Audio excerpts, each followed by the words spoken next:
Para ter acesso a esse audiobook completo, basta entrar em contato comigo e pedir para participar do nosso canal do Telegram. Para isso, leia o QR Code que está na tela, ou clique no link na descrição ou nos comentários desse vídeo. Por apenas R$ 10 por mês, lembrando que você pode cancelar a assinatura a qualquer momento sem problemas. Você terá acesso a esse e diversos outros audiobooks completos diariamente. Você também vai poder pedir qualquer audiobook que queira escutar e nós fazemos para você. Te esperamos por lá. Para todas as garotas que já se sentiram sem poder algum. Capítulo 1. Paedin. Um líquido espesso e quente escorre pelo meu braço. Sangue. Engraçado, não lembro do guarda me cortando com a espada antes que o meu punho acertasse o rosto dele. Apesar de ser um relâmpago, pelo jeito ele não conseguiu se mover mais depressa do que meu gancho de direita em seu maxilar. O cheiro de fuligem incomoda meu nariz, me obrigando a tapá-lo com a mão suja para impedir um espirro. Seria uma forma muito idiota de me flagrarem. Quando tenho certeza de que meu nariz não vai alertar os imperiais que espreitam logo abaixo, volto a encostar a mão na parede imunda em que minhas costas estão apoiadas, com os pés firmes do lado oposto. Depois de uma inspiração profunda que quase me faz engasgar com a fuligem, volto a subir lentamente. Minhas coxas ardem quase tanto quanto o nariz, mas me forço a continuar espremendo o corpo para cima, ainda me controlando para não espirrar. Escalar uma chaminé por dentro não era exatamente o que eu tinha planejado fazer hoje à noite. O espaço apertado me faz suar, mas engulo o medo e subo até o topo, morrendo de vontade de trocar as paredes imundas por uma noite estrelada. Quando minha cabeça finalmente irrompe, engulo com avidez o ar espesso e dou um impulso para pular a borda da chaminé, sentindo o bombardeio imediato de uma nova mistura de cheiros muito mais desagradável do que o fedor de fuligem grudado no meu corpo, nas minhas roupas e no meu cabelo. Suor, peixe, temperos e provavelmente algum fluido corporal se misturam para criar o aroma que envolve a alameda dos larápios. Me equilibrando no topo da chaminé, semicerro os olhos na escuridão do telhado para inspecionar meu braço pegajoso. Sem a dor penetrante que costuma acompanhar um corte de espada, eu quase tinha me esquecido de examiná-lo. Rasgo um pedaço da camiseta suada grudada no corpo e uso o pano para limpar o corte. A Dena vai me matar por estragar a costura. De novo, é uma surpresa quando não sinto a familiar pontada de dor ao esfregar o braço com o tecido áspero, limpando aquela coisa grudenta sem a menor paciência. E é então que sinto o cheiro, mel, o mel dos pães doces nos bolsos do meu colete esfarrapado, escorrendo e pingando, me fazendo achar que era sangue. Suspiro, revirando os olhos, mas é uma surpresa bem-vinda. Até mesmo ficar com a roupa encharcada de mel era melhor do que tentar limpar sangue. Respiro fundo e olho por cima das construções se desfazendo em ruínas, envoltas nas sombras lançadas pelos postes de luz trêmula que salpicam as ruas. Não há muita eletricidade na favela, mas o reino cedeu generosamente alguns postes com lâmpadas. Graças aos Volts e aos eruditos que usaram suas habilidades para criar uma rede elétrica sustentada, preciso de um esforço excepcional para permanecer nas sombras. À medida que se avança para longe da favela, as lojas e casas vão ficando cada vez maiores e em melhores condições. Barracos se transformam em casas, casas em mansões, seguindo até a construção mais intimidante de todas. Forçando a vista na escuridão, mal consigo enxergar as torres enormes do Castelo Real e a cúpula da arena esférica ao lado. Meus olhos se voltam para a rua que se desenha à minha frente e examino as construções precárias ao redor. A Alameda dos Larápios é o próprio coração da favela, bombeando o crime e o tráfico por toda a cidade. Percorro com o olhar as dezenas de becos e vias que se ramificam, me perdendo no labirinto urbano antes de dirigir um suspiro e um pequeno sorriso à rua familiar abaixo de mim. Meu lar, mais ou menos. Tecnicamente, um lar implica um teto acima da cabeça, mas é muito mais divertido olhar para as estrelas do que para um teto. Eu sei porque já tive um para analisar toda noite, quando não precisava da companhia das estrelas. Meu olhar traiçoeiro vai a paisagem até a área onde fica minha antiga casa, espremida entre a Rua dos Mercadores e a Rua dos Olmos, onde provavelmente uma pequena família feliz está sentada em volta da mesa de jantar, rindo e falando sobre o dia. Ouço uma pancada seguida por murmúrios que me arrancam dos pensamentos ressentidos. Fazendo força para ouvir, mal consigo identificar a voz abafada e profunda do guarda que dispensei gentilmente das obrigações há pouco tempo. Veio por trás de mim em silêncio feito um camundongo e então, quando percebi, levei um tapinha no ombro e um soco na cara. Uma voz feminina muito irritada e aguda ecoa subindo pela chaminé. Você é um relâmpago, pelo amor da peste. Não deveria ser rápido ou algo do tipo? Ela suspira. Você conseguiu dar uma olhada no rosto da pessoa antes de deixar que me roubasse? De novo, só vi os olhos, murmura o guarda. Azuis, muito azuis. A mulher bufa irritada. Grande ajuda. Agora vou parar todo mundo na rua para ver se os olhos combinam com essa descrição detalhada. Muito azuis. Contenho um sorriso quando ouço um estalo na outra extremidade do cômodo, seguido por um coro de passos abafados.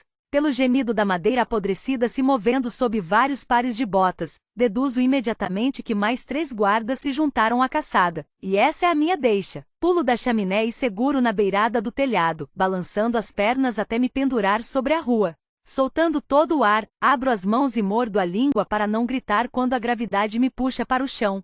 Com uma pancada suave, caio sem elegância em uma carroça cheia de feno. A palha me espeta através da roupa como uma das almofadas de alfinetes de Adena, e uma nuvem de fuligem e feno sobe na brisa da noite quando salto para a rua. Depois do tempo gasto arrancando palha do cabelo emaranhado, começo a jornada de volta ao forte, serpenteando por entre as velhas carroças dos comerciantes deixadas na rua durante a noite, os pés dançando sobre o lixo e as bugigangas. Larápios encostados nas paredes dos becos ou enfiados entre as construções trocam sussurros quando eu passo. Sinto o peso da adaga enfiada na bota e relaxo com o conforto do aço frio ao passar por grupos de outros sem-teto, amontoados na noite. Dá para ver o brilho fraco dos campos de força roxos que protegem alguns, mas outros não têm sequer uma habilidade que os permita dormir em paz, o que é exatamente o que os leva a chamarem a favela de lar. Ando a passos rápidos e seguros enquanto meu olhar varre os becos, jamais baixando a guarda. Os pobres não discriminam.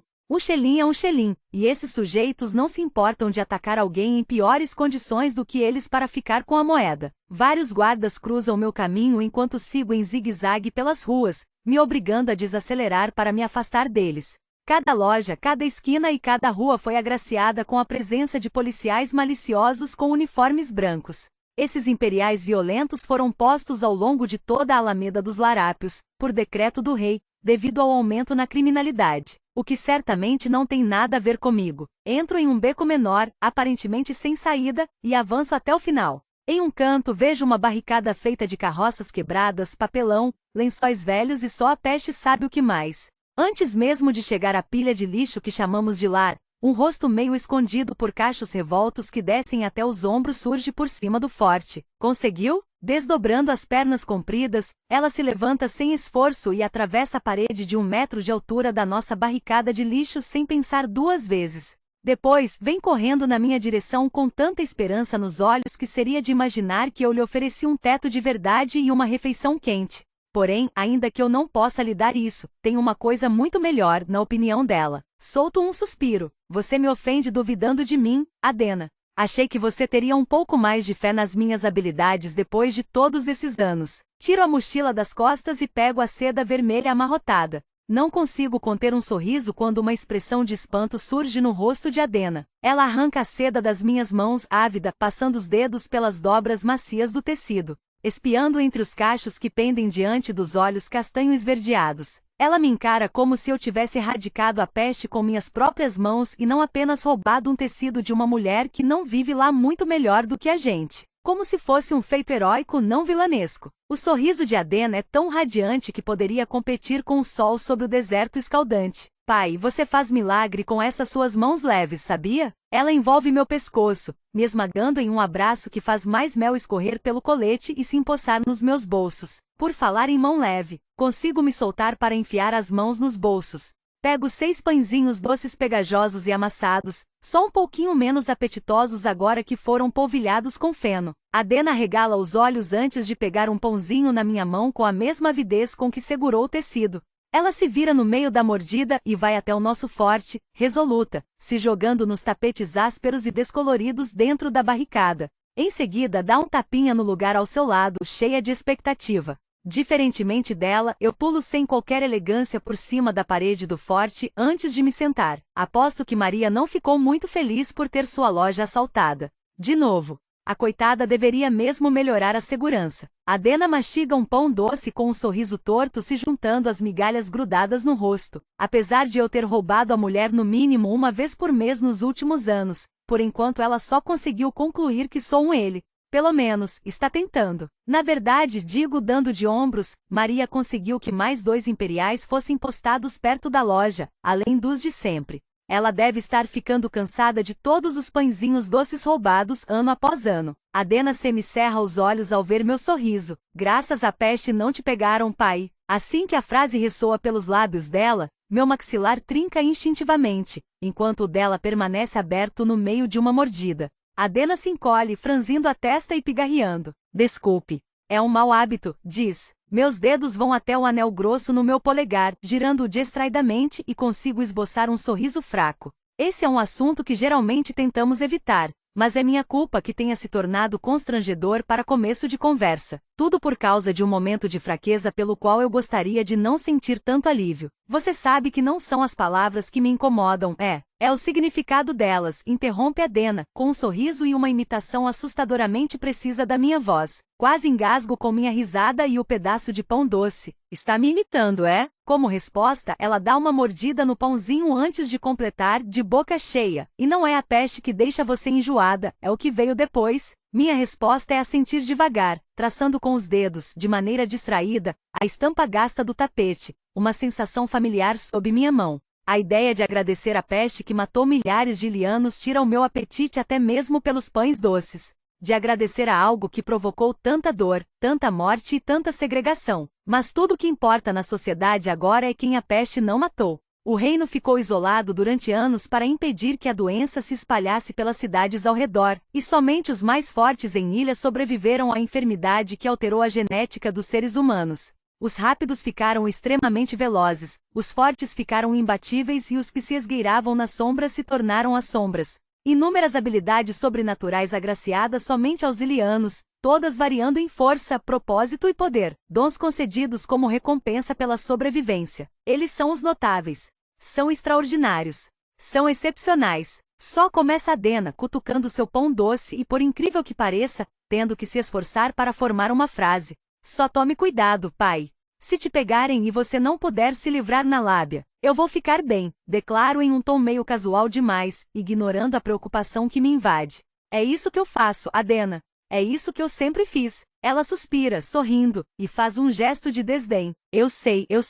Você sabe se virar com os notáveis. Sinto de novo aquela onda de alívio, seguida por uma mistura de culpa e gratidão por ela me conhecer como ninguém. Porque nem todos os que sobreviveram à peste tiveram a sorte de ganhar habilidades. Não, os comuns eram apenas isso, comuns. E nas décadas depois da peste, os comuns e os notáveis viveram em paz, até que o rei Edric decretou que os comuns não pertenciam mais ao seu reino. Isso foi há mais de 3 décadas, quando uma doença se espalhou pela terra. Devido ao surto do que quase certamente era só uma enfermidade qualquer, os curadores do rei aproveitaram para dizer que os comuns estavam transmitindo uma doença indetectável, afirmando que era provavelmente por isso que não haviam desenvolvido habilidades extraordinárias, que o contato prolongado com eles era prejudicial para os notáveis e seus poderes, e que com o tempo os comuns levariam ao fim das habilidades que os notáveis tanto lutavam para proteger. Luto contra a vontade de revirar os olhos ao pensar nisso. Meu pai achava que era tudo conversa fiada e eu não discordo. Mas mesmo se eu tivesse alguma prova de que o rei estava mentindo descaradamente, não é como se fossem acreditar em uma garota da favela. Mas o rei não poderia permitir que sua sociedade notável fosse enfraquecida, ou coisa pior, por meros comuns. Para os extraordinários, a extinção não era uma possibilidade. E assim teve início o expurgo. Mesmo agora, décadas mais tarde, as histórias dos corpos espalhados na areia sob o sol escaldante são contadas em tom casual em volta de fogueiras. Contos de terror sussurrados entre as crianças. A mão pegajosa de Adena se fecha sobre a minha, os dedos cobertos de mel, doces como o sorriso largo que ela dirige a mim. Meu segredo está guardado no brilho dos seus olhos, na lealdade estampada em sua expressão. Passei uma parte muito grande da minha vida conformada com o fato de que nunca viveria algo verdadeiro de novo. Que toda amizade seria falsa, que toda gentileza seria calculada. Esconda seus sentimentos, esconda o medo. E mais importante, esconda-se por trás da sua máscara. Ninguém pode saber, Paedin. Não confie em ninguém, só nos seus instintos. A voz suave do meu pai ecoa estranhamente ríspida na minha cabeça. lembrando-me de que cada parte da minha vida deveria ser uma mentira e que a garota sentada à minha frente deveria ser enganada, como o restante do reino. O egoísmo só tomou conta da minha sanidade por uma única noite, mas foi o suficiente para colocar nós duas em perigo. Certo, chega de falar sobre a peste, diz Adena alegre, examinando o beco antes de acrescentar, e sobre a sua situação. Não me dou ao trabalho de reprimir um suspiro de descontentamento. Parece que 2 anos não foram tempo suficiente para você treinar sua sutileza, Adena. Duvido que ela esteja sequer me escutando. Duvido que consiga se concentrar em qualquer coisa além do tecido que agora desliza entre seus dedos. Com os olhos castanho esverdeados examinando o material de costura, Adena abandona o assunto anterior para falar sobre as peças que fará com a seda nova. Suas mãos marrons calorosas mergulham nos retalhos sob a luz tremeluzente do poste, dobrando beiradas, prendendo alfinetes nos cantos e furando os dedos, o que a faz xingar. Entramos no tipo de conversa fácil que só acontece depois de vários anos sobrevivendo lado a lado nas ruas, o que facilita a interpretação das palavras emboladas que Adena solta enquanto segura os alfinetes entre os lábios. Deito-me finalmente relaxando, enquanto observo seus dedos firmes e a testa franzida, Adena concentrada demais no trabalho para dormir. Uma pontada de dor na cintura me faz abrir os olhos de repente, esquecendo o sono. Sentindo a pedra afiada que brota do piso do beco, resmungo, Grog. Escuta o que estou dizendo. Um dia desses vou roubar uma cama. Adena revira os olhos, exatamente como em todas as noites em que faço a mesma promessa vazia. Só acredito vendo, pai responde, cantarolando. Já me revirei de um lado para o outro mais ou menos umas 20 vezes quando um cobertor áspero e embolado me atinge na cabeça. Se você não parar de se mexer, juro que vou te costurar na porcaria do chão, diz Adena, com a doçura de um pãozinho coberto de mel. Só acredito vendo. Capítulo 2. Cai. Uma bola de fogo passa próxima ao meu rosto, quase queimando meu cabelo. Mal tenho tempo de me abaixar quando sinto uma segunda onda de calor vindo na minha direção. Pela peste, Kit está com um humor maravilhoso hoje. Virando-me na ponta dos pés, vejo outra esfera se aproximar enquanto a familiar sensação de adrenalina me invade. Lanço um escudo de água, ouvindo o fogo sibilar antes de se desfazer em uma mera nuvem densa de vapor. Kit semicerra os olhos, tentando me encontrar em meio à fumaça, e os arregala quando trombo subitamente com ele. Nós caímos e eu o prendo no chão, levantando um punho flamejante mirando seu rosto. Vai se render? Não consigo deixar de sorrir. Ele dá uma risada, o olhar saltando entre meu rosto e meu punho em chamas. Se eu disser que não, você vai realmente me dar um soco, irmãozinho? Pergunta ele. Apesar do fogo queimando a centímetros de distância, os olhos verdes de Kit brilham com diversão. Achei que depois de tanto tempo, você já saberia a resposta. Sorriu de leve enquanto recuo mais o punho, preparado para golpear. Está bem, eu desisto, exclama Kit rapidamente. Mas só porque não quero que o coitado do Eli precise consertar outro nariz quebrado de um de nós. Dou um sorriso sinistro, pensando na expressão do curador do rei se a gente chegasse com mais um osso quebrado. Depois de ficar de pé, estendo uma das mãos para Kit, ainda esparramado no chão. O sorriso dele não é muito convincente quando diz: pela peste, Kai, você é melhor com meus poderes do que eu,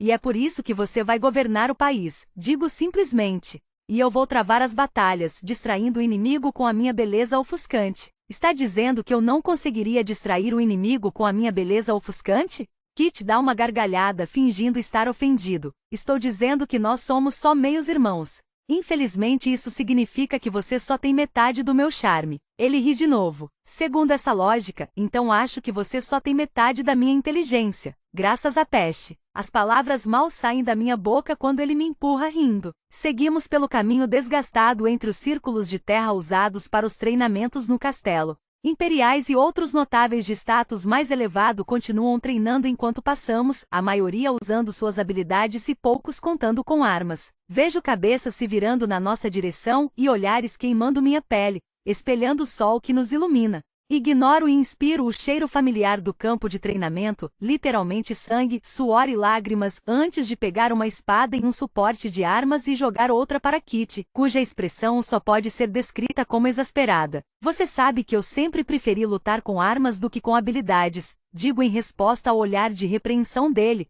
equilibrando a espada distraidamente. Kit avança para o centro do círculo enlameado, praticamente revirando os olhos. Eu sei muito bem como você adora me bater com uma espada. Gira o pulso, brandindo a lâmina enquanto começamos a circular um ao redor do outro. Por acaso esse é um dos meus passatempos preferidos, sim. Avanço sem aviso, batendo minha espada na dele, de cima para baixo, provocando um choque que sobe pelo meu braço. Está vendo? Não é divertido? Kit trinca os dentes diante do meu ataque. Fascinante. Entro em um transe familiar, deixando os pés dançarem no ringue enquanto lutamos, o ritmo me absorvendo. Minha mente se esvazia. Meu corpo vibra com energia. Sempre me senti mais vivo ao lutar. Foi para isso que nasci, foi o que me manteve são durante os anos de treinamento e estudos. Um rei ignorante é um rei morto. As palavras do meu pai ressoam na minha mente, sermões que ouvi depois de cada vez que reclamei das lições tediosas quando era pequeno. Mas não preciso me preocupar em ser um rei morto ou ignorante, já que não serei rei de qualquer forma. E depois de argumentar exatamente isso com meu pai, ele teve a gentileza de criar um novo ditado para mim. Um executor ignorante é um império derrotado. Encorajador. Sinto uma pontada de dor aguda no meu antebraço, me arrancando subitamente das lembranças. É melhor se concentrar, Kai, ou eu posso mesmo derrotar você. Kit está com uma expressão de triunfo que eu pretendo acabar com ela. Eu não gostaria de ver meu futuro executor vacilando no traba. Antes que Kit possa terminar de falar, já estou empurrando a espada dele contra o chão, prendendo-a embaixo da minha e me posicionando atrás dele. Em um movimento rápido dou um chute para cima, fazendo uma adaga deslizar da bota e encosto a ponta afiada nas costas dele. Desculpe. O que foi mesmo, Vossa Majestade? Solto-o e ele se vira enquanto faço uma reverência, ao mesmo tempo que enfio a adaga de volta na bota. Isso rende um empurrão que quase me faz cambalear, e que eu devolvo na mesma intensidade quando Kit dá um risinho. Seu cabelo loiro sujo está muito mais sujo do que loiro no momento, com crostas de lama por ter rolado no chão do ringue. Nossas camisas foram abandonadas há muito tempo no calor do verão, e assim como eu, o peito bronzeado dele está todo suado. É quase cômico quão óbvio é que somos apenas meios irmãos. Além das diferenças físicas, eu não tenho o jeito atencioso de Kit e ele não tem minha impassibilidade. Ele é paciente, gentil e perfeito para o trono que o espera, assim como eu sou perfeito para o campo de batalha. Ele é um rei, eu sou um assassino. Kai, você está me ouvindo? Kit parece ao mesmo tempo preocupado e entretido enquanto estala os dedos na frente do meu rosto. Pela peste, quanto sangue você perdeu? Acompanho seu olhar e vejo filetes vermelhos escorrendo do ferimento no meu braço, serpenteando entre os nós dos dedos e pingando das pontas. Bom, parece que graças a você, o Eli não vai ter o dia de folga afinal. Viro o rosto para Kit, esperando alguma resposta engraçadinha, mas só encontro seus olhos fixos no campo de treinamento. Ora, veja só quem não está prestando atenção agora. Meu olhar segue o dele até a figura que anda em nossa direção, com a roupa de couro grudada em cada curva do corpo e o cabelo lilás balançando ao vento. Ah, olha só! A Blair babaca, falo baixinho, antes que ela chegue, fazendo Kit conter uma risada. Olá, garotos! A voz dela é como gelo, fria e monótona. Como está indo o treinamento? Ela nos analisa da cabeça aos pés preguiçosamente antes de voltar a nos encarar com um sorriso torto surgindo nos lábios. Está se preparando para as provas, Kai? Não que eu precise me preparar. Blair alarga o sorriso devagar. Imaginei que o futuro executor fosse querer vencer para causar uma boa impressão ao reino. Ela fica muito interessada nas próprias unhas de repente, fingindo indiferença. Passo a mão pelo cabelo, soltando um suspiro entediado. E planejo fazer exatamente isso. Ela oferece um sorriso que não é nem um pouco doce. Espero que sim, já que você é o melhor notável em décadas. Ou pelo menos é o que dizem. Pelo amor da peste, lá vamos nós. Kit dá um passo à frente e põe a mão no peito, como se estivesse ferido. Nossa, Blair, vou me lembrar desse comentário quando eu for rei. Ah, eu feri o seu orgulho, Kit. Ela faz beicinho para ele antes de voltar a atenção para mim. Cá entre nós, acho que eu é que vou vencer as provas. Solto uma risada forçada antes de analisar seu corpo pequeno. E por que você tem tanta certeza de que sequer vai competir? Pergunto, sabendo muito bem que de fato ela irá. Com um movimento rápido, Blair faz uma adaga voar do suporte de armas em resposta ao meu comentário. Antes que eu pisque, a arma está suspensa no vazio, encostada na minha jugular. Ela avança na minha direção até restar apenas alguns centímetros entre nós e sussurra. Como filha do general, acho que tenho uma boa chance de participar das provas. E você? Blair solta uma risadinha e força a faca flutuante contra a minha garganta, enfatizando o argumento. O zumbido de dezenas de poderes lateja no meu sangue, todos pertencentes àqueles que treinam no pátio. Forço-os a se aquietarem, me concentrando no poder de Blair e sentindo-o vibrar sob a minha pele, me incitando a agarrá-lo. Blair é uma poderosa tele, e seu espetáculo com a adaga é uma mera demonstração do que ela é capaz de fazer com a mente. Me atenho à sensação de formigamento que é sua habilidade e a deixo tomar conta de mim, arranhando a superfície, e então eu me torno a habilidade. Assim como fiz com o poder dual de Kit de fogo e água. Assim como posso fazer com qualquer um ao meu redor. Meu sorriso está frio quando giro a adaga no ar e a empurro contra o couro duro que protege o coração de Blair, usando apenas a minha mente. Bom, então é melhor você começar a treinar, digo baixinho, antes de abrir mão da habilidade, deixando a adaga cair no chão com uma pancada surda. Não me dou ao trabalho de dizer mais nada antes de me virar e seguir em direção ao castelo. Kit caminha em silêncio ao meu lado, aparentemente tão perdida em pensamentos quanto eu quando atravessamos o portão. Faltando apenas 2 semanas para as provas, parece que não posso mais ignorá-las e o meu papel nelas. O cheiro de frango assando e batatas, vindo da cozinha, é o suficiente para roubar minha atenção. Olho para Kit, que preserva um silêncio incomum, antes de me virar e passar pela porta da cozinha. Boa tarde, senhoras. Dou um sorriso rápido para as cozinheiras e serviçais que preparam o jantar. Sentiram minha falta? Cantarolo, pulando para me sentar em uma bancada e me apoiando nas palmas das mãos. Capto o olhar de algumas garotas serviçais antes de elas ficarem vermelhas e voltarem ao trabalho, trocando sussurros e risinhos. O calor da cozinha me acerta como uma onda, envolvendo e cobrindo minha pele já molhada de suor. Minha pele. Passo a mão pelo cabelo antes de descê-la pelo rosto, sem me incomodar com a percepção de que estive andando por aí sem camisa depois de abandoná-la no centro de treinamento imundo, um hábito que nem mesmo meu pai conseguiu me fazer abandonar. Kit aparece por trás da quina da parede com um sorriso no rosto. Acho que sentiu o cheiro da minha comida preferida. Você é um amor, Gail. Ele vai até a cozinheira mexendo em uma panela cheia de purê cremoso sobre o fogão quentíssimo, a pele escura brilhando de suor. A mulher não consegue evitar um sorriso ao ver a expressão que ilumina o rosto de Kit. Ah, não pense que eu fiz isso para você, Kit. Purê de batata é a minha comida preferida também. Ela sorri, dando-lhe um tapinha na bochecha antes de se virar e continuar cozinhando. Seu olhar encontra o meu, então se fixa no meu braço e no ferimento que esqueci que ainda está sangrando. Balançando a cabeça, Gail diz séria. Acho melhor você não sujar minha bancada de sangue, Kai. Abro um sorriso. Não seria a primeira vez. A cozinheira balança a cabeça, lutando para segurar um sorriso.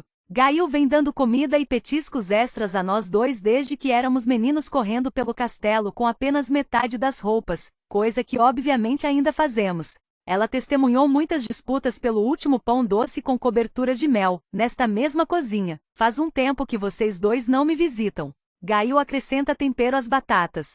Enjoaram de mim, é? De você sim. Mas nunca da sua comida. As palavras mal saem da minha boca quando um bocado de batata voa na direção do meu rosto. Não tenho tempo nem energia para desviar antes que o purê se junte à lama e à terra. Com a gente nunca existe um momento chato, não é? Diz Kit encostado em uma bancada, me observando enquanto eu tento tirar o purê grudado no cabelo. Pulo da bancada e vou até a cozinheira, dando-lhe um beijo no rosto. É sempre um prazer, Gail. Estendo a mão por trás dela e pego uma maçã no cesto de frutas, dizendo, estou ansioso pela nossa próxima guerra de comida. Depois de jogar uma maçã para Kit, esfrego outra na calça antes de mordê-la. Príncipe Kai? Fico tenso, suspiro e me viro para a voz atrás de mim. Um garoto me olha nervoso, com as mãos repuxando a bainha da camisa. Levanto as sobrancelhas com impaciência evidente. O rei solicita sua presença na sala do trono. Capítulo 3. Paedin. A roda de uma carroça passa por cima dos meus dedos dos pés.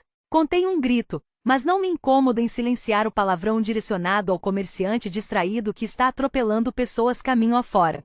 O dia está começando muito bem. Dormi mal essa noite me revirando e me remexendo enquanto entrava e saía de pesadelos recorrentes. Imagens do meu pai morrendo enquanto a única coisa que eu podia fazer era segurar sua mão. Eu, subindo por uma chaminé até descobrir que o topo está tampado com tábuas. Adena, a última pessoa que me resta no mundo, sendo arrastada para longe de mim, gritando. Em algum momento entre os inúmeros pesadelos, Adena tentou sem sucesso me acordar, me sacudindo. Rolei para o lado com um gemido, tentando me agarrar ao pouquinho do sono abençoado que consegui roubar. Posso ser uma ladra, mas meu descanso é o que vive sendo roubado. Persistente por natureza, Adena mudou de estratégia, decidindo me bater com pedaços de tecido áspero até eu finalmente me render. O sol, preguiçoso como sempre, está se esforçando para espiar por cima das construções destruídas, envolvendo a Alameda dos Larápios em sombras matinais enquanto vou andando pelo calçamento de pedras irregulares. À medida que a rua vai despertando com a agitação e o barulho dos comerciantes pechinchando e dos mendigos implorando para qualquer um que olhe para eles, eu me misturo facilmente ao caos da favela. Minhas mãos estão coçando para pegar alguma comida que acalme o ronco do meu estômago e que eu possa levar para Adena.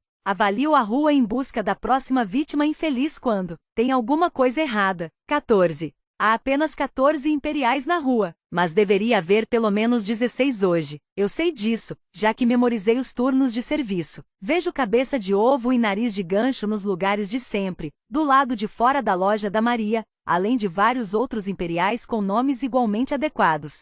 Com as máscaras de couro branco escondendo metade dos rostos, é meio difícil pensar em apelidos criativos para os babacas. Por isso me orgulho dos poucos que inventei. Normalmente, o fato de haver menos guardas seria um alívio, e talvez sejam minhas habilidades psíquicas atuando, mas fico preocupada. Meu estômago ronca raivoso, impaciente como sempre. Primeiro comida, depois a sensação esquisita. Ando facilmente em zigue-zague pela multidão, pegando maçãs da carroça que passou em cima do meu pé, uma vingança doce como a fruta crocante que mordo. Encostada na parede decadente de uma loja, vejo o que parece ser um aprendiz pechinchando com um comerciante.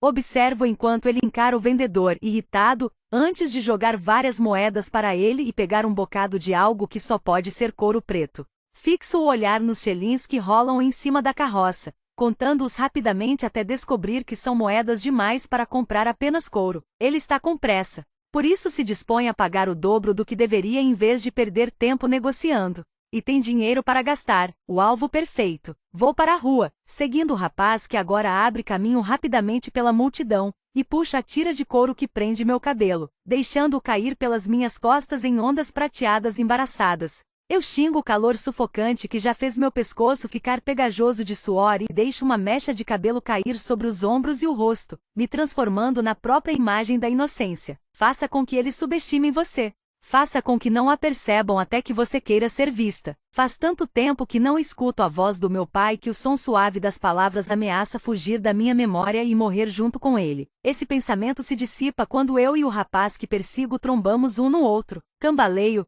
tentando segurar o aprendiz desavisado enquanto me deixo cair. Agarrando a camisa dele com uma das mãos, enfio a outra no bolso do colete, onde o vi pegar as moedas. Consigo sentir 6 xelins e resisto à ânsia de roubar todos antes de pegar apenas 3. A ganância não é um impulso que pode ser domado com facilidade, mas me obrigo a deixar as outras moedas, sabendo que ele provavelmente é esperto o bastante para sentir a falta do peso no bolso se eu pegar todas. E não estou a fim de ser pega e acrescentar mais cicatrizes às minhas costas. Porém, no instante em que vou tirar a mão e pedir desculpas por quase derrubar o rapaz, meus dedos ficam presos no forro do colete. Não, não é um forro, é um bolso secreto. Sinto um pedaço de pergaminho dobrado, e em um ímpeto que não consigo explicar nem justificar, decido pegá-lo também. Em seguida, tiro a mão e olho timidamente para o rosto do aprendiz. Os olhos castanhos dele estão arregalados enquanto eu o encaro através dos fios de cabelo caídos no meu rosto. Simulo uma expressão constrangida e rapidamente solto sua camisa. Soprando uma mecha de cabelo da frente dos olhos, recuo um passo para colocar algum espaço entre nós. Sinto muito, senhor, exclamo me obrigando a parecer ofegante, sem graça e inofensiva. Tenho quase certeza de que sou a única pessoa em toda a ilha que consegue tropeçar no ar. Vamos lá. Me subestime. Me ignore. Ele passa a mão pelo cabelo encaracolado e ri. Não se preocupe. Acho que você é muito talentosa, então. O rapaz está sorrindo, mas seu olhar se demora um pouco demais para o meu gosto. Então, mostro um sorriso e inclino a cabeça antes de dar meia volta e sumir na rua cheia de gente. O cheiro açucarado de pão doce se espalha pela rua movimentada enquanto passo pela loja de Maria e entro em um dos muitos becos que se ramificam da Alameda dos Larápios. O bilhete roubado fica úmido de suor, apertado na palma da minha mão. O que será que está escrito nesse pedacinho de papel para que ele precise ficar tão bem escondido? Vamos descobrir. Me apoio na parede de tijolos sujos, desdobro o papel e revelo um bilhete rabiscado. A reunião começa à 00h15, na Casa Branca entre a Rua dos Mercadores e a Rua dos Olmos. Traga os suprimentos. Releio as palavras confusa, enquanto meu coração acelera de ansiedade. É a minha casa. Bom, era a minha casa. Pela inclinação das letras e pela tinta manchada, dá para ver que quem escreveu esse bilhete estava ansioso por escondê-lo de olhares curiosos. Olhares curiosos como o meu. Muitas perguntas invadem minha mente, uma mais confusa do que a outra. Por que nesta terra abandonada pela peste, reuniões estão sendo feitas na minha casa? Ex-casa. Você foi embora, lembra? E uma reunião lá no meio da noite com suprimentos. O couro. Tropeço no calçamento irregular, o que me faz voltar à realidade e perceber que estive andando esse tempo todo. Enfio o bilhete amarrotado de volta no colete com a mente ainda a mil e chego à rua agitada, agora banhada pelo sol. Balanço a cabeça tentando afastar os pensamentos enquanto abro caminho pela confusão de pessoas negociando, fofocando e xingando. De novo perambulando no meio das carroças dos mercadores, entro no ritmo familiar que é minha ocupação honesta, o roubo. Minha mente vagueia enquanto opero, o que me permite pensar em Adena e me perguntar se ela está tendo alguma sorte vendendo suas roupas na outra ponta da rua. Eu roubo, ela costura. Essa tem sido a nossa vida nos últimos 5 anos. Eu mal tinha feito 13 anos e estava sozinha no mundo quando eu e Adena literalmente nos esbarramos. Bom, ela passou direto por mim, na verdade. Jamais vou esquecer a expressão do Imperial correndo atrás dela, gritando alguma coisa sobre bolinhos roubados. E sem pensar 2 vezes fui atrás. Assim que vi o guarda caindo de cara no chão, comecei a seguir a garota magricela de cabelos encaracolados que cruzou meu caminho. Naquele dia nasceu uma aliança desconfortável, uma que deveria ter permanecido assim. Estendo a mão para pegar uma toranja gorda, mas congelo quando ouço um grito arrepiante cortar o tumulto da alameda. Olho em volta, me esquecendo da fruta e examinando a multidão para ver de onde veio o barulho. Meu olhar passa por muita gente antes de encontrar uma figura pequena, encolhida, apertada contra um poste de madeira manchado de vermelho no centro da rua. O Imperial está parado com um chicote na mão junto do menino, encarando-o com uma satisfação repugnante estampada no rosto. Conheço muito bem essa expressão. Já fui a criança sangrando muitíssimas vezes. Ele foi pego. Me pergunto o que deve ter roubado, o que poderia justificar o espancamento. Uma fruta? Talvez alguns xelins de um comerciante? Eu me lembro da sensação de estar desamparada, meu corpo desabando sobre o poste, tremendo a cada estalo do chicote enquanto mordia a língua para não chorar. A dor passa, mas as cicatrizes permanecem como lembretes do que não fazer. Os pequenos sempre são pegos. São necessitados demais. Ainda não aprenderam a controlar a cobiça nem a conviver com a fome, o que faz deles alvos fáceis para os imperiais usarem como exemplo. Não há nada que você possa fazer por ele. Preciso repetir essas palavras mentalmente para garantir que meus pés não me levem até o garoto. Porque fiz isso uma vez. Tentei interferir e ajudar uma menininha que me lembrou de mim mesma, totalmente apavorada, mas, ao mesmo tempo, totalmente decidida a jamais demonstrar isso. Quando ela me encarou, o fogo em seu olhar refletia o meu. No fim das contas, minha tentativa de ajudar terminou com algumas chicotadas extras em nós duas. Faço uma careta e dou as costas para a cena horripilante, mas acabo trombando com o uniforme formal amarrotado e ergo o olhar para o imbecil que o está vestindo. O Imperial me olha de cima, com diversão brilhando nos olhos cercados pela máscara branca. Mesmo aparentando ter pelo menos 10 anos a mais do que eu, com o cabelo loiro se espetando para todos os lados, ele se demora percorrendo preguiçosamente meu corpo com o olhar. Mordo a língua antes que possa dizer alguma coisa da qual ele provavelmente fará com que eu me arrependa. Os imperiais não são conhecidos por serem cavalheiros quando se trata de garotas, ou de qualquer pessoa, por sinal, e não pretendo descobrir se ele é uma exceção. Mil perdões, senhor. Acho que hoje estou mais estabanada que o normal, digo, planejando minha escapada para o meio da multidão. A mão úmida do imperial envolve minha cintura e me faz girar de volta. Concentro cada molécula de força em ignorar o instinto de luta que implora para eu lhe dar uma joelhada na virilha e bater com a cabeça dele nas pedras do calçamento. Por que a pressa? O sorriso cheio de dentes e os olhos pretos dele provocam um arrepio na minha espinha, e o fedor horrível de álcool no seu hálito só faz aumentar minha inquietação. Sorrio e me obrigo a ser educada enquanto me solto. Estou tentando resolver umas coisas antes que a feira fique cheia demais, só isso. Resmunga ele e me espia com ceticismo. Diga, qual é o seu poder, garota? Luto contra a ânsia de tensionar meu corpo enquanto ele continua rindo. Por decreto do rei, devo interrogar qualquer pessoa que eu sinta que deve ser interrogada. Ele adora estar no controle. Ter poder. Sou uma trivial, digo, simplesmente, declarando minha posição na estratificação social dos notáveis para provar que represento pouca ameaça e não sou uma fonte de preocupações para ele. Psíquica. Olho em seus olhos sombrios enquanto digo isso, desejando que seu coração sombrio acredite em mim. É mesmo? Eu nunca conheci uma psíquica. O Imperial dá um sorriso sinistro e um passo na minha direção, baixando a cabeça e soltando um bafo de álcool no meu rosto. Prove então. Estou ficando bem cansada dessas exigências. Encaro o Imperial, me recusando a lhe dar a satisfação de achar que estou preocupada, ainda que minha pulsação acelerada prove o contrário. Estou sentindo raiva e arrependimento vindo de você. O senhor acabou de se separar da sua esposa. Bom, na verdade, ela o abandonou. A expressão de choque no rosto dele provoca um pequeno sorriso nos meus lábios. E se quiser que eu seja específica, já que bom, pediu que eu provasse, ela o abandonou porque o senhor... Paro no meio da frase, fechando os olhos com força e apertando os dedos nas têmporas, forjando uma apresentação convincente. O senhor a traiu? Espere, estou captando outra coisa, dou uma espiada no rosto dele, agora vermelho de fúria, enquanto continua esfregando as têmporas. O senhor quer que ela volte. Mas ela não quer. Já estou preparada para o tapa antes de sentir a ardência no rosto. O sangue voa da minha boca e eu mantenho a cabeça virada para longe enquanto ele rosna.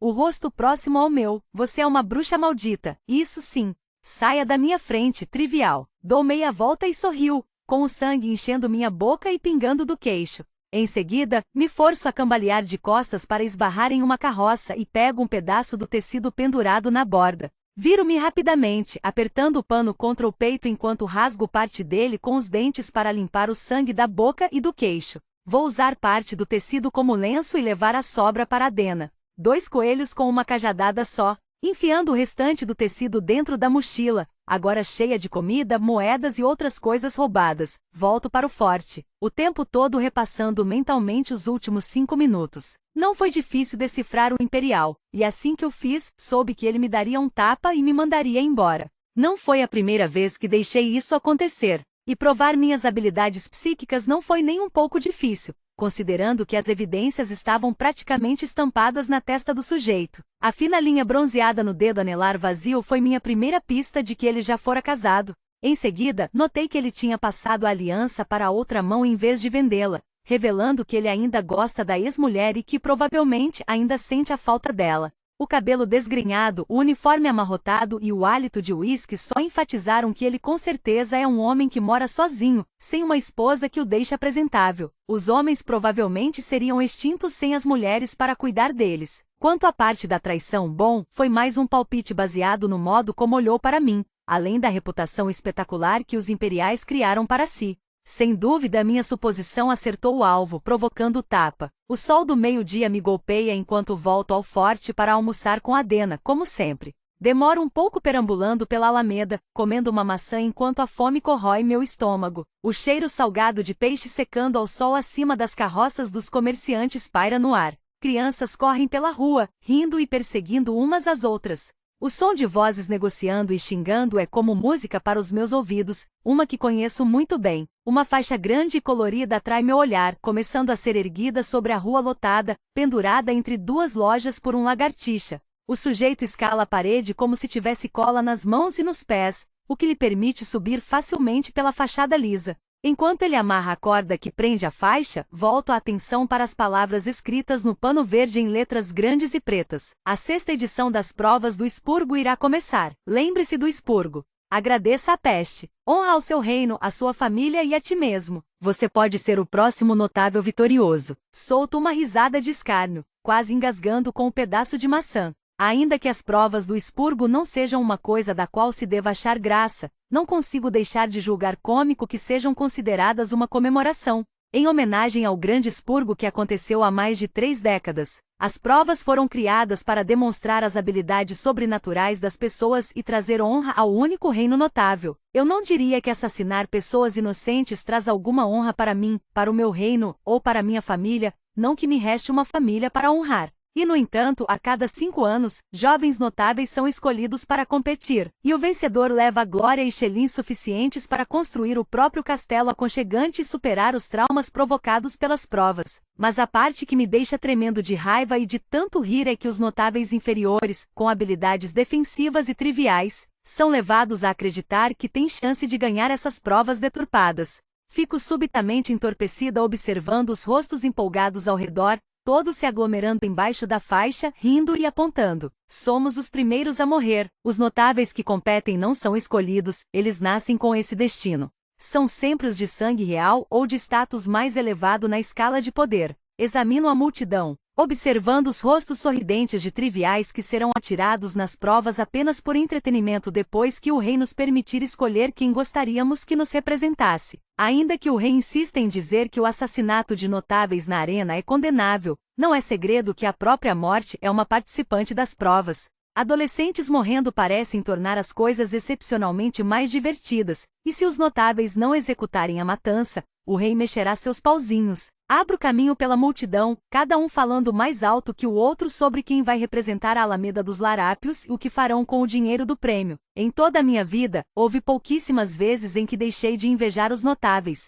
Mas ao considerar a perspectiva de competir nas provas do expurgo, nunca me senti tão grata por ser uma ninguém e não ter qualquer importância. Completamente comum. Capítulo 4. Paedin, você vai comer isso? Indaga Adena, olhando a metade de uma laranja no meu colo enquanto estou sentada com as costas na parede do beco atrás do forte. Pode pegar. Mal pronuncio as palavras e ela se inclina para pegar a fruta, com o cabelo encaracolado balançando a brisa fraca, e enfia um pedaço na boca. O imperial que me deu um impressionante tapa com as costas da mão me deixou um lindo presente. O lábio inferior partido, o que dificulta engolir qualquer coisa. Como foi seu dia? Pergunto, girando distraidamente o anel grosso prateado que uso no polegar. O aço frio da aliança do meu pai aperta minha pele, me reconfortando como sempre. Acho que eu teria a da minha mãe também, se não tivesse sido enterrada com ela quando eu ainda era bebê. Ela morreu por doença, foi o que meu pai disse. Afinal de contas, ela era uma comum, e aparentemente nós somos humanos mais fracos, mais vulneráveis. Mesmo assim, ele se casou com ela.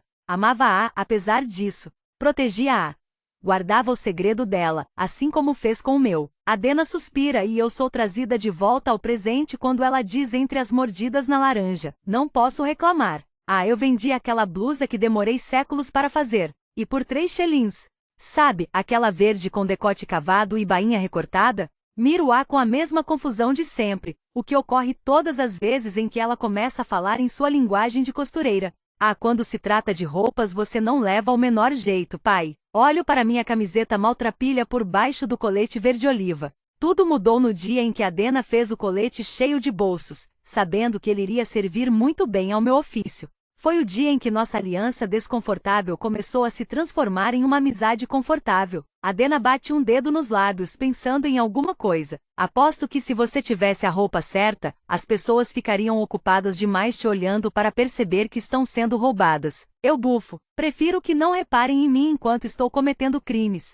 Parece meio contraproducente. Pego minha adaga e a enfio na bota, roçando os dedos no cabo de prata cheio de arabescos. É a única coisa que ainda tenho do meu pai, além da aliança, e jamais saio sem as duas. Estou admirando os detalhes sofisticados pela 100ª vez quando estremeço de repente ao me lembrar de algo. Tenha cuidado hoje, Adena. Por algum motivo, há menos guardas do que de costume, e eu não gosto disso. Só luto para encontrar as palavras certas. Só fique atenta para qualquer coisa fora do comum, está bem? Adena parece ligeiramente incomodada com essa notícia, mas semicerra os olhos de um jeito divertido. É o seu feitiço psíquico avisando de algum perigo potencial? A gente realmente precisa trabalhar na sua discrição. Eu suspiro, balançando a cabeça, mas abro um sorriso. Levanto para sair e solto um grunhido quando espreguiço o corpo dolorido. Adena pega suas roupas, todas variando em tamanho e cores, e dá um adeus relutante antes de voltar para o trabalho com a esperança de vender mais alguma coisa antes do pôr do sol. Vou para a rua cheia de gente, agora iluminada pelo sol da tarde, e parto em direção ao tumulto da feira. Começo pelas coisas fáceis. Primeiro pego algumas frutas e alguns tecidos, depois fico entediada e parto para itens maiores e melhores. Hoje, o que realmente me interessa é carteiras, relógios e xelins. Espio um homem com cabelo azul escuro que usa um relógio brilhante adornando o pulso grosso e então decido que ele será meu próximo alvo. Examinando a rua, vejo outros com cabelos de cores diferentonas salpicando a multidão. Prova de que uma peste que altera os genes humanos pode trazer mais vantagens do que apenas habilidades sobrenaturais. Mas apesar de ter cabelos prateados na cabeça, não tenho nenhum poder para acompanhá-los. Demoro demais para escapar do homem de cabelos azuis depois de roubar seu relógio. Não por ter sido pega, mas porque ele insistia em falar comigo. Depois que esbarrei nele para arrancar disfarçadamente o acessório do seu pulso, percebi que o coitado estava louco para fofocar com qualquer pessoa disposta a sorrir e a sentir. Estou pronta para encerrar o expediente mais cedo e considerar a noite razoavelmente bem-sucedida quando uma figura masculina alta, totalmente vestida de preto, aparece na alameda. Ele anda com um ar confiante, muito diferente da postura encolhida adotada pelo sem-teto na esperança de atrair o mínimo de atenção possível. Mas com esse homem é difícil desviar os olhos. Ele usa uma camisa preta enfiada em uma calça apertada da mesma cor, ajustada por um cinto simples. O colarinho está desabotoado até a metade, a brisa expondo parte do peito queimado pelo sol. De longe, não consigo discernir as feições, mas vejo o cabelo totalmente preto caindo da testa em ondas bagunçadas. Com a mão nos bolsos, ele caminha a passos largos mais para dentro da feira, parecendo tranquilo e seguro de si. Ele não é daqui. Dá para ver pelo modo como olha em volta, parecendo absorver todos os detalhes. Provavelmente é um ofensivo, um notável de status mais elevado ou sangue nobre que raramente põe os pés na favela. Pelo jeito de andar e pelo brilho dos sapatos, percebo que deve estar carregando mais do que uns míseros xelins. Semicerro os olhos, tentando adivinhar onde ele deve guardar o dinheiro. Ali, balançando junto à perna, presa no cinto por uma tira, há uma bolsa do tipo que muitos ilhanos usam para carregar dinheiro trocado. Especificamente os mais confiantes, já que uma bolsa que não esteja escondida é presa fácil para um ladrão. Presa fácil para mim, meu último alvo azarado da noite. É uma sorte que ele seja tão alto. Caso contrário, eu o teria perdido na multidão. Vejo mulheres de todas as idades esticarem o pescoço para espiar, buscando uma visão melhor do estranho bonitão antes de ele se fundir à massa. Abro caminho e o sigo até que ele saia da via principal junto às carroças dos comerciantes e entre em uma rua menos movimentada. Solto o cabelo, deixando as ondas compridas caírem sobre os ombros enquanto entro em outra rua, me preparando para cruzar seu caminho. O beco pelo qual sigo em zigue-zague me leva ao mesmo local onde o estranho entrou, me permitindo seguir na direção dele. Mantenho o olhar voltado para o chão quando nos esbarramos. Seguindo minha rotina de sempre, me deixo cambalear para trás devido ao impacto, lutando contra os instintos que gritam para que eu fique firme. Braços fortes envolvem minha cintura para impedir que eu caia, e a bolsa de dinheiro dele fica aberta e exposta para pessoas da ralé como eu. Seguro sua camisa como se estivesse fazendo isso por puro reflexo, para manter o equilíbrio. Realmente, eu só precisava de um motivo para ter as mãos tão próximas do corpo dele sem levantar suspeitas. Os esfomeados da Alameda não são assim. O pensamento se dissolve quando levo a mão até a bolsa de dinheiro, deduzindo que há pelo menos 20 xelins pendurados casualmente no cinto do homem. Ele deve ter muita confiança nas próprias habilidades para andar pela Alameda dos Larápios com tantos larápios por aí. Fico tentada a furtar todo o dinheiro e sair correndo, sabendo muito bem que ele me pegaria em 3 passos largos. Mas, sem saber quando irei trombar de novo em uma oportunidade como essa, literalmente, me recuso a ir embora sem levar pelo menos metade do que há na bolsa. Mas ele vai sentir a mudança no peso se eu levar metade. Meus pensamentos não param. Então distraia-o. Com toda a trama se desenrolando em questão de instantes, pego metade das moedas, rápida e silenciosa, e tiro a mão da bolsa com cuidado enquanto me reequilibro. Então afasto lentamente o olhar do peito dele, parcialmente exposto, onde um pedaço de uma tatuagem escura escapa por trás das dobras da camisa. Meu olhar enfim encontra o dele. É como olhar para uma tempestade. Os olhos dele têm a cor das nuvens carregadas no céu de ilha, da fumaça soprando das chaminés lá em cima, das moedas de prata roubadas na minha mão. E com os cílios pretos e compridos contrastando, examina o meu rosto com uma intensidade cinza-aço. O choque faz com que ele arqueie as sobrancelhas escuras e contraia o maxilar marcado, enfatizando seus traços bem definidos. E ali ficamos, encarando um ao outro. De repente, fico muito consciente de todos os lugares em que ele está me tocando. Seus braços fortes continuam envolvendo minha cintura e meio que me segurando de pé, e seu olhar parece uma carícia por si só. Pigarreio e afasto a mão do seu peito, sentindo o tecido fino amarrotado antes de dar um passo atrás para me soltar dele. Os lábios dele se curvam, e vejo uma covinha na bochecha direita. Sem pressa, ele afasta os braços da minha cintura, me soltando enquanto segura a bainha áspera do meu colete. Mãos calejadas. Ele é um lutador. Não que eu precise ser psíquica para deduzir isso, seu físico torna óbvio. Tendo em mente que ele é treinado e tem o dobro do meu tamanho, levo despreocupadamente as mãos às costas para esconder a prova do meu crime.